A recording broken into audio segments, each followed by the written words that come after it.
Le cerveau le plus efficace qui soit, si on ne lui apporte pas de l'énergie, eh bien, il sera moins réactif.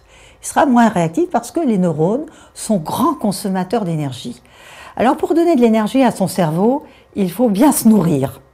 Et effectivement, on peut tout à fait prévoir, lorsque on a vraiment un effort intellectuel important à fournir, on peut prévoir certains plats, certains menus qui vont être hypocaloriques et hyper énergétiques.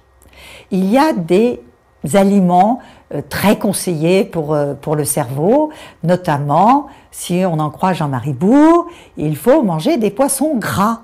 Donc le super sandwich n'est pas le sandwich jambon. Ce sera plutôt un sandwich au saumon, ça sera plutôt un sandwich au thon. Et alors, si vous aimez les sardines, c'est un sandwich aux sardines qui sera le sandwich le plus énergétique pour votre cerveau, par exemple. Mais vous avez aussi des fruits que vous pouvez choisir, comme par exemple les framboises, mais aussi les kiwis, les citrons, eh bien citron, plutôt citron vert que citron jaune. Et puis vous avez aussi dans les viandes, ce sont plutôt des viandes comme par exemple les volailles ou le veau, et puis surtout les abats. Et nous ne sommes pas très friands d'abats souvent, mais pourtant ce sont les abats, car dans les abats nous avons beaucoup de vitamine B9, et la vitamine B9 est très très importante pour que nous puissions soutenir assez longtemps, par exemple, notre concentration.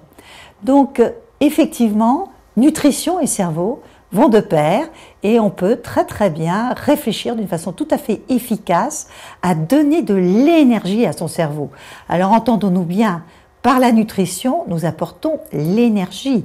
Mais si par exemple nous ne savons pas mémoriser, ça ne nous apportera pas de la mémoire pour autant. Il faut vraiment ne pas confondre. La nutrition nous apporte l'énergie. Elle ne nous apporte pas la mémoire induite. Seulement de l'énergie.